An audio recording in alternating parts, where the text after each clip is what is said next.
Hello. Welcome back. Why did I sound Irish? Hello.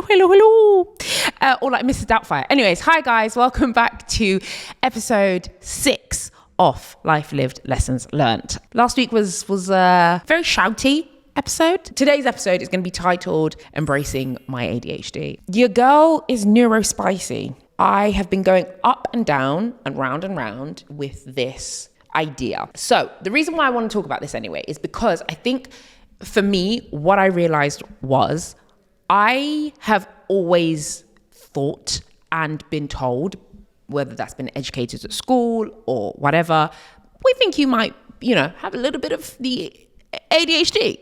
Cool. I then recently started therapy and my therapist was like, hey, sweetie. Hey, baby girl. I think you have ADHD. And I was like, oh, okay, cool.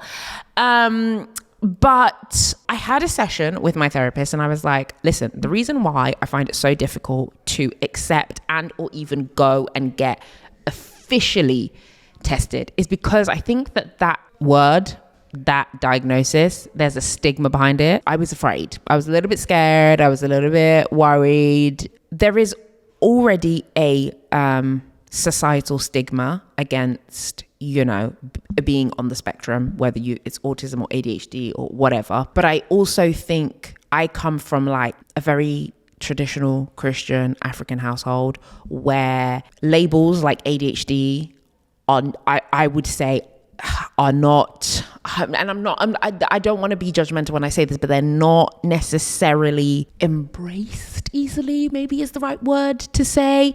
And I say that because school told me I had dyslexia and my father told me I should just read more books. And I said, I don't think that's how dyslexia works, Papa. I don't think that's how it works. He said, I think you should just read more books and stop being dumb. And I said, well, so it's difficult because I think if I want to give them grace, they grew up in a time and in a society where those labels weren't a thing. So for them to then reshape their mindset, it's kind of harder. So yeah, in essence, it's not taken seriously. But I will say I'm 30. My little sister is 15. My parents are way more progressive now. And I've had to be the test dummy baby for that. I was told, to read more books when I was told I'm dyslexic. But now my parents are a bit more, they understand these things. But that doesn't mean that shame that was felt when I was 9, 10, 11, when I'd been told I have dyslexia, doesn't then stay with you for a long time. And then on top of that, I'm then hearing, oh yeah, and you potentially have ADHD. And I'm thinking, okay. And people will say stuff when you have ADHD, like your mind works in amazing and beautiful ways. And it's your superpower and you are creative and you can think outside of the box. I want to be inside the box. Put me in the box, okay? Because my calendar is a mess. I can't focus on my finances. Do you know how many times I learned about a thing called object permanence? And if something isn't directly in front of me, it doesn't exist, basically. And it made sense as to why I will buy the same hand cream over and over again. But because I haven't put it in one space and I see it every day, if I put it in a drawer, God forbid, it's gone. I've got to buy another one. And then I go home and I've got 15 hand creams. But that's just the way that my beautiful mind works. Shut up. It's difficult. It's hard. And I'm 30 and I've lived my whole life like this. And I'm chaotic and I'm whatever. But have you ever tried to be a friend to someone who has ADHD? Your texts aren't getting replied back to in a timely manner. Your emails aren't getting replied back to if we work together. And I then feel bad because then I'm like, how much of this is the ADHD and how much of this is me just not trying enough?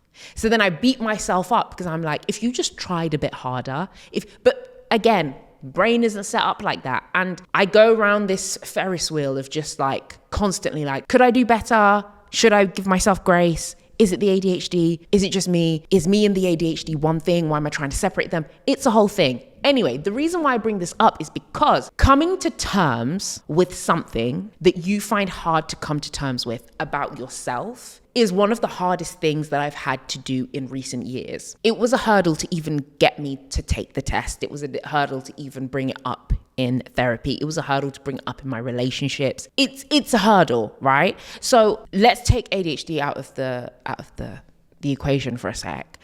sometimes you're going through life and maybe it's because you wanted a specific career path. You wanted to be a teacher, or you wanted to be a musician, or you wanted to be a writer, and you've had to pivot because maybe, I don't know, maybe you broke your knuckle, now you can't play your guitar anymore. Maybe you are in a field that just isn't great for your body, like it's, hurts your back, or maybe you're supposed to play sports and you can't do that anymore, whatever it might be. But now you've had to reposition the way you view yourself, the way you see yourself, the way you define yourself, and you've got to give yourself another title or another role. It's really, really, really, really hard.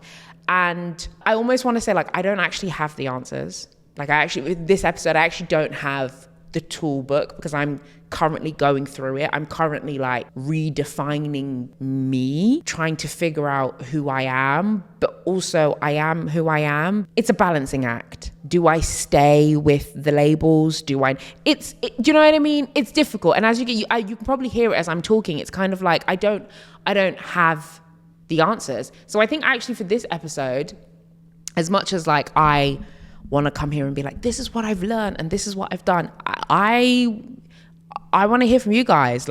What is it, or what do you do, or what have you done if you've ever been put in a position where you have to come to terms, or you have to accept, or you have to redefine you in a way that you never saw yourself prior. And I also want to make it abundantly clear that I don't think there's anything wrong with having ADHD.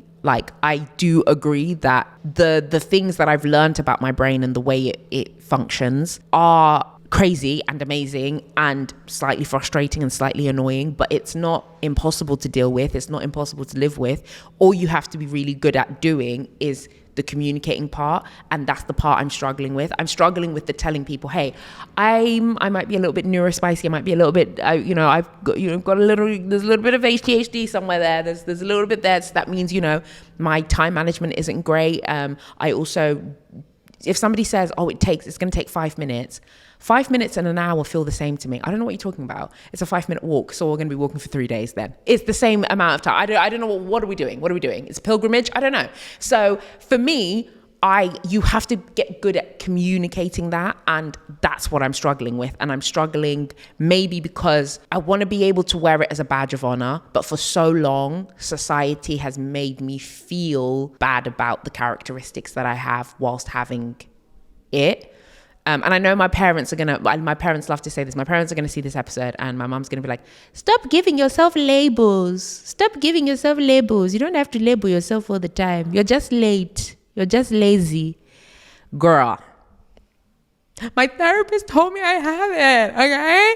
But, listen, I understand, and everybody's journey is different, and, if you don't want to identify as having ADHD, or you don't want to identify and you don't want to put a stigma, you don't want to put a label on it, fine. You do what's right for you. But I think for me, the day I feel the confidence that I feel when I walk in a room and I say, hi, my name's Sarel and I'm a presenter, but I say that about having ADHD, I will be really proud of myself. But I will be super honest with you, at the moment it's really difficult because I just know how society perceives it, and I'm struggling with that, but I'm working on it. I think what has helped is now most of my team know, so the people I work with, most people know. I struggle to make friends because I just don't respond back to people's messages. But whenever I've met new people or I've made new connections, I will always say, hey, I'm that friend who won't respond in a timely manner. I'm that friend who will randomly think about you one day and I'll send you a 12-minute voice note.